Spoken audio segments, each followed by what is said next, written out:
Before I get started on this recap, I do have to bring out the unfortunate news to start off the episode that my grandfather unfortunately passed away yesterday, and it's a tough loss, but he lived a really good life, a very good life, and we loved him. He loved me. He loved the family. He loved everyone, and I think he would have been proud to. He would have been proud that he was my grandfather and I was his grandson. So this is for mostly tomorrow, because tomorrow is the family emergency day.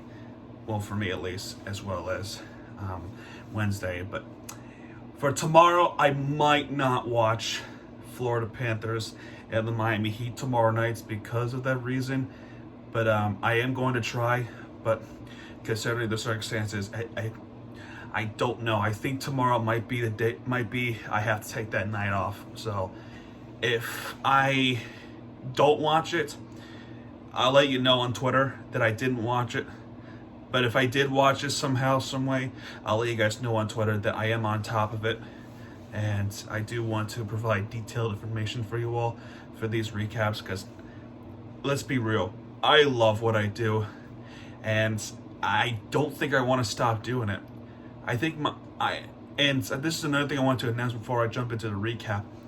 I am strongly committed as Miami TVG. I'm strongly committed.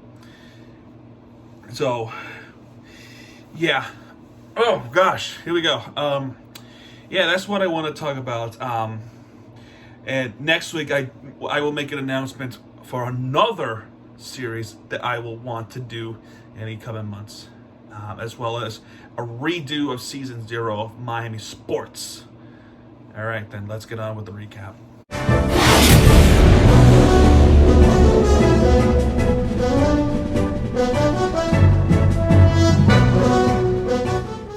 This has been a really bounce back week after last week. There was not much to talk about with the Florida Panthers except with their dominance. But we do have to acknowledge that they are the winner of the week. It's been a really, really close call and a really tough call to make.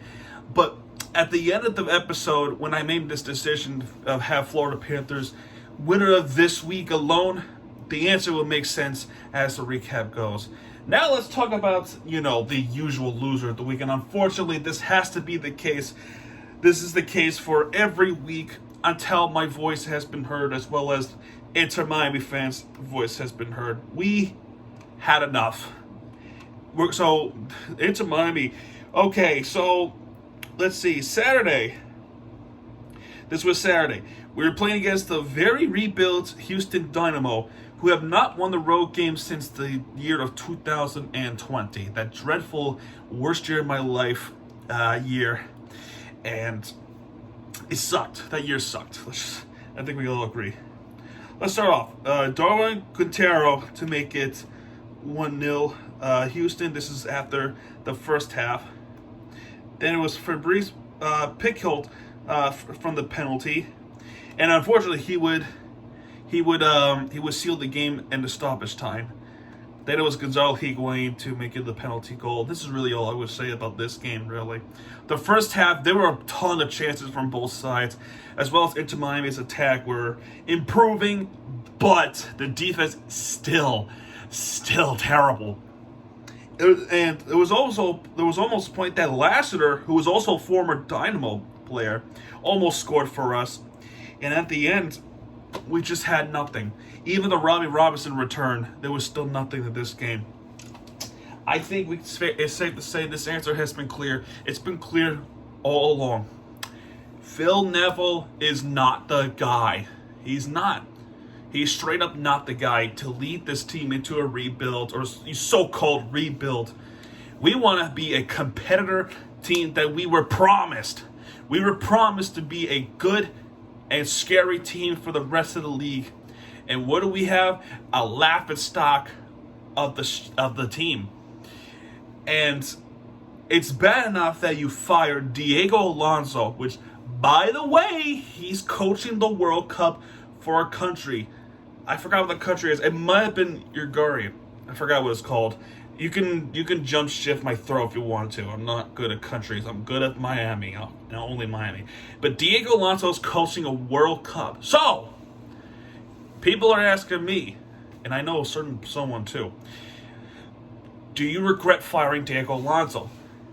Yes, I do. I wish he was still our coach now.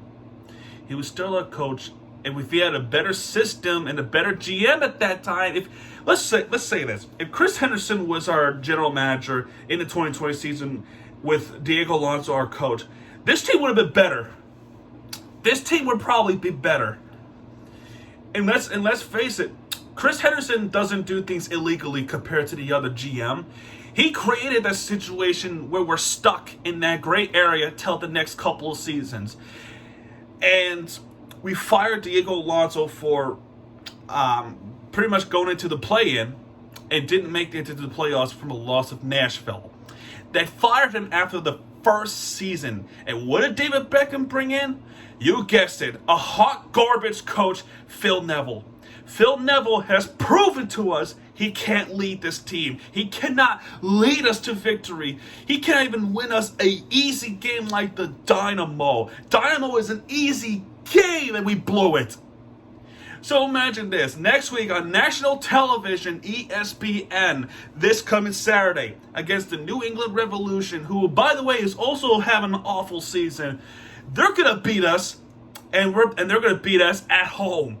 Imagine that humiliation. Again, with last season, they beat us 5-1 or 5-0 at home last season. You think we have an advantage over New England? I said the same thing. We had an advantage over Houston and Cincinnati. Those were the winnable games. Now Cincinnati's trash. Houston's probably going to be trash again. And what are we? The trashiest team of the league. It's clear. We only have 1 point in this season so far. San Jose Earthquakes have 2 points. Imagine this. And we're going to play them later this season at PayPal. If they beat us, expect us to have a wooden spoon. I guarantee it. Phil Neville cannot lead this team to victory. And it's astonishing he's still our coach. He should have been fired last season. If he's going to be our coach for the rest of the season, maybe up to the 2023 season, I'm starting to question David Beckham. Because he may be one of the best players in MLS and a big-time celebrity, but is he that? So, is he a good executive and owner? Will he be? We would like to know. If he can prove that he can get us a good team, first things first, fire the head coach, bring in the coach that is capable of winning games, and then bring us to that championship caliber that we were promised. Because right now we're promised shit.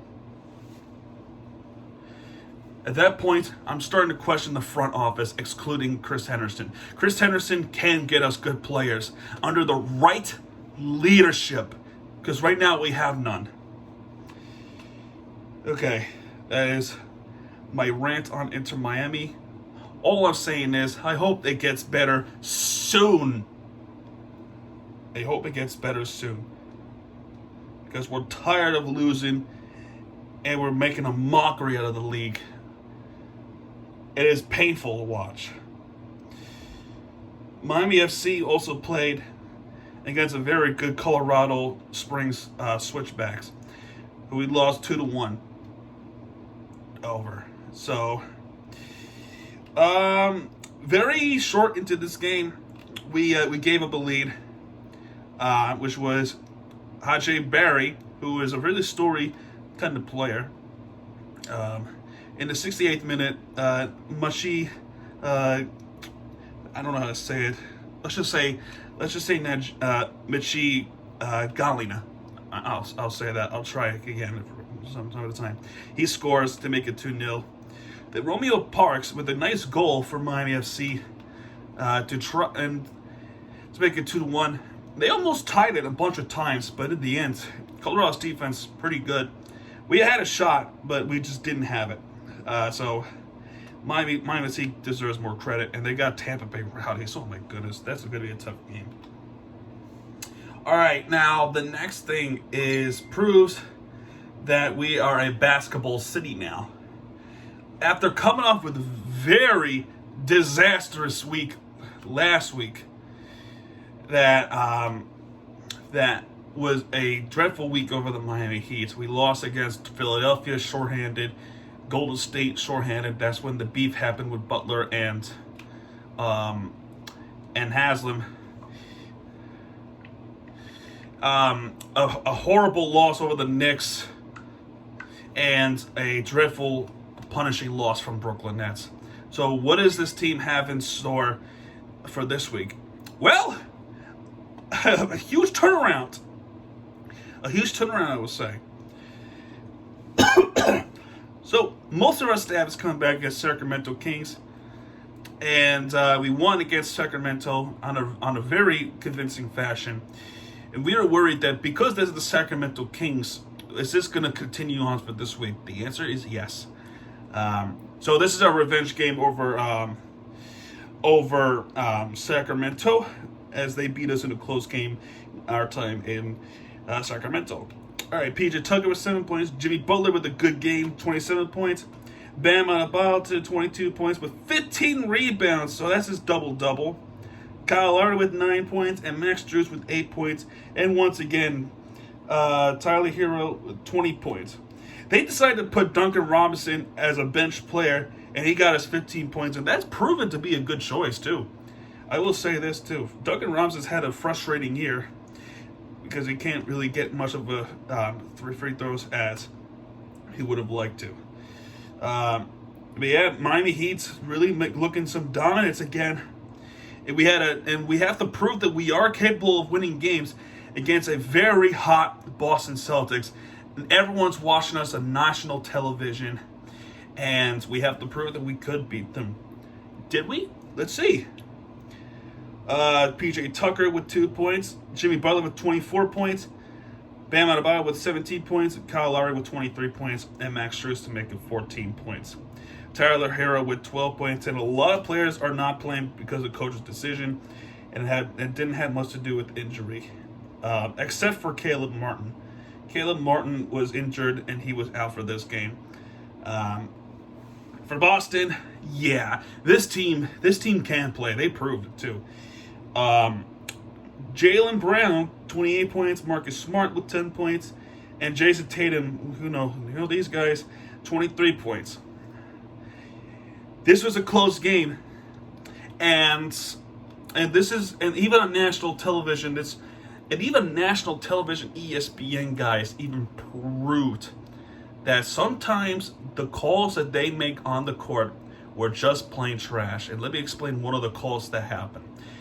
There was one instant where an and one happened, and Boston was getting the 2 points going on the line, and Max Strus had the ball and basically threw the ball to the bottom of the hoop, which is where it stands up and there's the basket right here. So basically right here, right? He threw it at that wall and the ball comes back to him. Normally, that's what NBA players do because of trying to cooperate out of the frustrations. This referee decides to give him a technical foul for that reason. Oh boy, even on national television, they're trying to humiliate us. And you know the call is so bad that even the ESPN announcers who have been unbiased, let's just say, because they are good commentators, all right? They are good commentators. Even if we're getting mistreated, they will call it out. And they did call it out. This was a terrible call, they said. That is a terrible call. That's what they said. And thank you for acknowledging that it was such a crappy call. Most guys would do that, and they don't get a technical foul. Imagine if this was a New York team, an LA team, it's like a big market team. They don't get the call. But if it's someone like me, us, Oklahoma City, I'm just throwing names out there, small market teams, they would get a technical foul. So bullshit. There was another technical foul, but not on us. It was on Boston. And And it happens near the end of the game. And when he got a second technical for talking to the referee on the call that we were winning the game, by the way. And let's give props to Tyler Hero too. They really stepped up and win us the game. Jimmy Butler is also making points too. He's shooting 3-pointers now.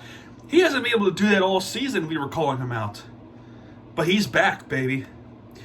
Final score was 106-98. I forgot who was ejected from the Celtics. It might have been I forgot. It might have been Smart. But Boston fans, if you're watching this, let me know who got ejected, because somebody did get tossed out of the game. But yeah, ESPN national television, we beat them on a close game. This was our revenge from when we were on national television in Boston, Massachusetts, on NBA TV. We were getting blown out 30 points. This game was a different story. It was a close game, and we beat them. Very impressive. It was a very impressive win. And that puts us over Boston by a couple of games. Saturday was even sweeter. I was watching 2 games at the same time while waiting for the Inter Miami game, and this game was one of them. Against Chicago Bulls in Chicago, Illinois. Looking for a season sweep over Chicago and getting our 50th win of the season.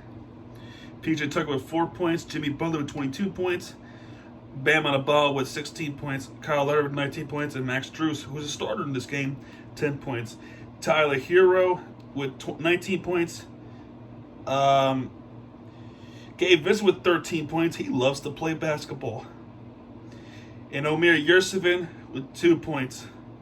So, and Denman with 14 points too. This is pretty impressive. Pretty impressive lineup.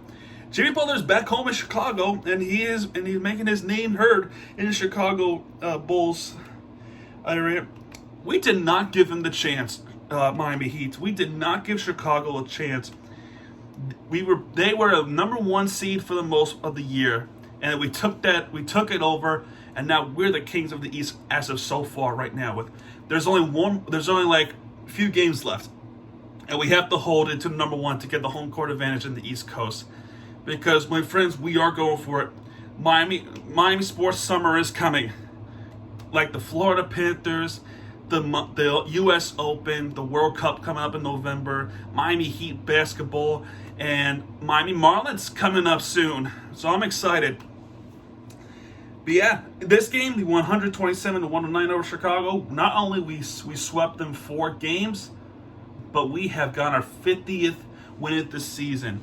Here's what this means. Last time we had a 50th win of the year, back in 2013-2014 season, when LeBron, Dwayne, Bosh, Anderson, Chalmers, and those guys were in that lineup. We made it to the NBA Finals that year. So there's a hint with this one. 50th win.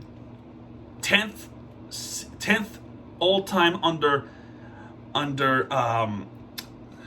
what's his name? Oh my gosh, I forgot his name. Pat Riley. Oh my god, I can't believe I dozed off the name.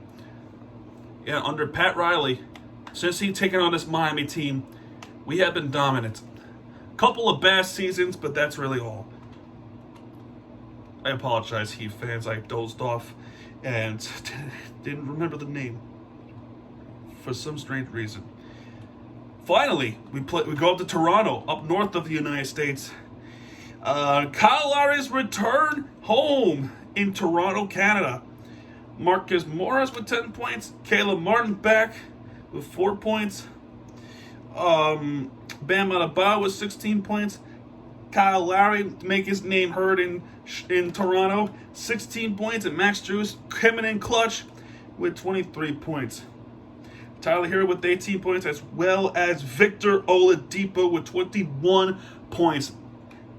Let his name be heard. Remind everyone who he is. Give him a contract extension because we need him. From deep down, that pretty much won the game, because that deep down Nobody makes it that far except for maybe like Stephen Curry. But he did it. Ultimately won us the game in Toronto. And there was a technical foul on Tyler Hero, but at the end it didn't matter because we have beaten Toronto Raptors in Toronto, Canada. Sakim with 29 points. Van Fleet with also 29 points. It was a tough contest. And I was watching an NBA TV, and you hear it from Sportsnet Toronto. I had to hear their commentaries, and you know what? They are pretty unbiased too. I would say, yeah, there could be times where they kind of like a home commentator, but they were actually giving us respect. One of the guys, I swear to God, if you're not watching Ballet Sports, or if you were watching Ballet Sports, let me tell you the story. Sportsnet Toronto, they actually given us respect that we deserved. We were number one team in the East. One of the commentators, I don't know what's his name because I'm not a Toronto Raptor fan, but one of the guys said, I cannot believe this team has not been talked about because this team is good. That right there shows respect on Miami Heat. He was pretty upset that the league, the media, and NBA were not talking about how good we are. And it's still not doing it. They called them out for not giving us a respect. So Toronto, if you're watching this, thank you for giving us respect. Now I'm about to call you out on this too. Earlier, before the game started, when Kyle Lowry was going to come in as an opposing team in Toronto, Canada, Nick Nurse, a Toronto Raptors coach, saying that good thing it's good he's back because we're about to give him the worst game of his career. We're going to make his life a living, I don't know about living hell, but he did say in his tweet, we want to bring Kyle Lowry's worst game of his career. Really? Is that way it shows sportsmanship? That somebody who gave you a NBA Finals ring? Really? Is that the respect you're gonna give him? I'm not for it. And good thing karma got you back personally, Nick Nurse, because if you didn't send out that tweet, maybe you would have won the game, and maybe you didn't get karma.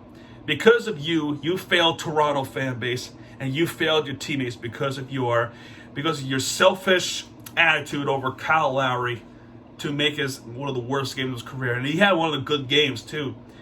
Vigil Oladipo was better, but you proved us wrong. You proved yourself wrong. Oh my God. That was your fault, Nick Nurse.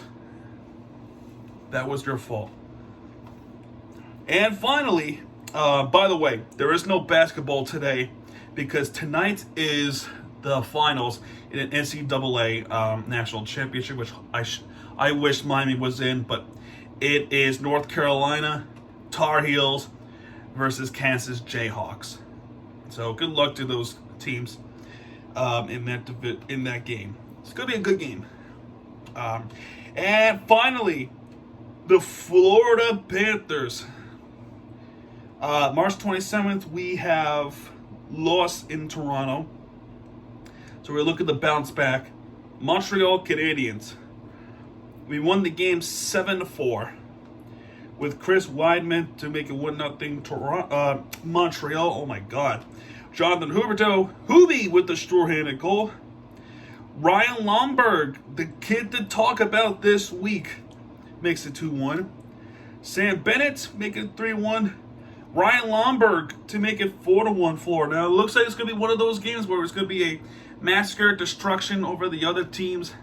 The game that we're used to. Unfortunately, we gave up that lead, and they tied it. Joe Edmundson, Laurent Dolphin, and Christian Verrock to tie the game in the second period, and there's going to be anxiety that we're going to blow it. And speaking of blowing it, that's one of those topics we're talking about this week. Third period, thankfully, Jonathan Huberdeau has something to say about it. 4-5 to start the third period.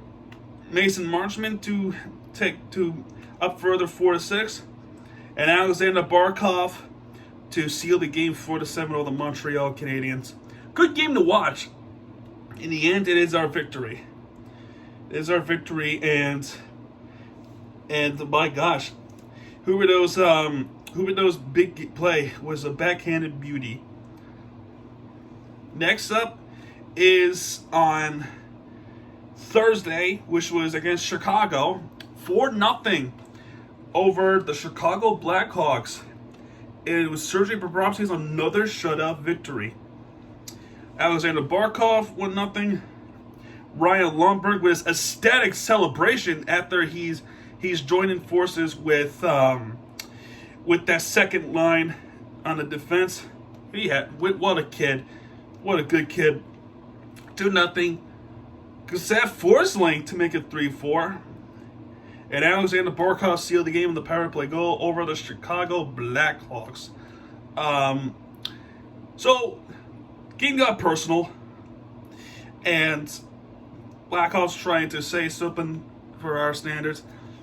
But they didn't have anything on us. So, this was a victory that was proven that we can beat them. Saturday. Oh God. This game right here. So after that game, the Lightning lost to the Canadiens on a shootout. So that was a double bonus. But this game, I should have went. But this game in New Jersey, in the Prudential Center, New Jersey Devils. So there was something that you should know. We were down 2-6, and let me explain. Yegor Sharangovich, who was New Jersey, to make it 1-0, and that's early in the first period. And after that, it was Jack Hughes to make it 2-0 very quickly after the first goal. Everyone knows Jack Hughes of who he is. He is one of the best players in New Jersey as of now in the modern day. He scored on us. A little bit later, it was Ben Sherratt to make it 1-2. Now, in the second period, there was 5 goals, and most of them were in the favor of New Jersey. Yegor Sharangovich to make it 3-1. Jane Kukanen to make it 1-4. And the guy who doesn't normally score, he's mostly more of a hitter and our defense guy than a scorer. Radko Gudas to make it 2-4. Then we were on a power play, and unfortunately our defense just collapsed. And Yegor Sharangovich, with a shorty, got himself a hat trick in this game. A hat trick, 2-5. And Andreas Johnson, a little bit later after the hat trick, to make it 2-6. Hats were flying over everywhere in New Jersey. This was an ugly game, very ugly. And at this point, I said to myself, "This game's over. This game was over. We're down 2-6 and come into the third period. With the way how we're playing, we don't have a chance against a very low standing team, New Jersey Devils. It's an unacceptable game. At least I thought." In the third period, there was a goalie switch. Bobrovsky having himself a really bad game. Spencer Knight takes over, and boy, Spencer Knight really took over. He's playing much better than he did months ago. I love Spencer Knight as a player and our goalie because he comes in clutch, and he did. Third period, Brandon Montour to make it 3-6. Gustav Forsling to make it 4-6. Alexander Barkov to make it 5-6. And that's on the empty net. So maybe this could have been hope that we could potentially tie it. But before the game ended and our anxiety, Alexander Barkov comes in clutch once again, our captain, and Jonathan Huberdeau to break the all-time record of all assists in the NHL season, as well as the franchise record. Jonathan Huberdeau with 73rd assist to Alexander Barkov that tie the game 6-6 in the Prudential Center. Never have I ever seen this in my entire life, besides the one time or twice that the Florida Panthers were down 4-0 to the Boston Celtics in Boston. Oh my God, I said the Celtics. The Bruins. Oh my God, I'm getting those sports mixed up. The Boston Bruins were up 4-0 against the Florida Panthers in TD Garden. And the Florida Panthers came back to beat the Bruins, and they won the game 5-4. They did the same thing against the Anaheim Ducks at home, and that was in the 2019 season. So they did it twice. So kind of forget that we were capable of pulling back the comebacks. We're known as the comeback cats for a reason. Alexander Barkov forces overtime, and in the end, it was Gustav Forsling with the second goal of the game to win the game 7-6 in New Jersey. And oh my gosh, my cousins, I don't know if he's watching this video, I doubt it though. He was not happy, but he saw it coming. This New Jersey team has a habit of breaking leads and collapsing. And it's just a shame too. But yeah, we came back from the dead and beat New Jersey 7-6. Now that's impressive. That is impressive to note that a comeback cast like us has what it takes to come back, beat the team. And even though it's New Jersey Devils, but let me explain. That should have been us blowing them out, not them.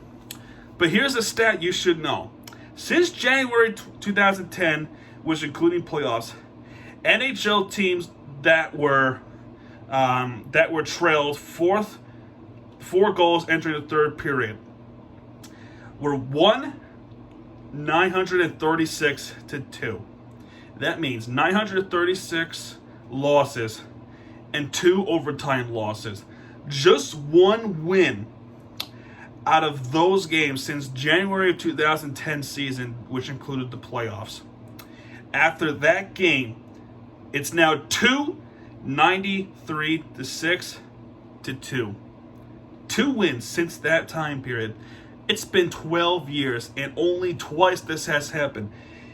And I can't even, and I want to tell you who was that team since the Florida Panthers did that on Saturday. And I can't even express how serious I am. You guessed it. Both wins were by the Florida Panthers. I swear to God. Go research that right now if you don't believe me. Go research it. It happened twice, and that's both wins came from us. Now that's impressive. And finally, we have to unfortunately end it off with this game, which happened last night, which, by the way, yesterday was not a good day for me, but at least sports were able to put me back up to my feet. We go up to Buffalo against the Sabres, and we beat them 5-3. How do we do it? Let's see. Cal Akpaso to make it 1-0 Buffalo. Jonathan Huberdeau to tie the game 1-1 from Claude Giroux. Anton Lundell, number 15, to make it 2-1. Then Anthony Duclair to make it 3-1 in the second period. So Panthers are responding to this. Anthony Duclair again to make it 4-1. Then Jeff Skinner on a power play goal to make it 4-2. Tage Thompson to make it 4-3 on the power play. And at the end of the game on a power play and an empty net, Mackenzie Weegar sealed the game 5-3. So, this game, we did something. We have breaking an all-time record of wins, 48 wins of the season. That is a new all-time record for the Florida Panthers. That's a new franchise record. And this game, we have clinched the playoff spot. We are the first team to do so this year. We have clinched the playoff spot, first team. And we did it faster than the Colorado Avalanche, who are on the way of becoming President's Trophy winner. Which, you know what, I will take not having a President's Trophy, because there seems to be a curse with getting a President's Trophy. So I don't know, but Tampa Bay Lightning did not play. However, as well as Toronto didn't play either. Islanders also won the game But winning the game would clinch us playoff spot anyway. But if we were to lose this game, and Islanders would lose or overtime loss, we would still make the playoff spot. But knowing us, we want to win. We're winners. We are winners. Nothing more to say. And that's going to do it for this recap. It's been a pretty long one. I apologize, for the unfortunate update that happened that I told you guys earlier in the video. But you guys will have to know, because just in case if I don't watch any games tomorrow, that I will give out the less detail coming next week. I'm still going to do a recap next week. I'm not going to not do it, but you have to know, just in case that ever does happen. But that's going to do it for this video, folks. I hope you understand, and I hope you enjoyed this video. If you did, hit that like button, subscribe for more content, because Miami TVG has your back. And when we do, we're right there with you for the entertainment you deserve. Next week, I want to announce a new series that I hope you're excited for, because I am.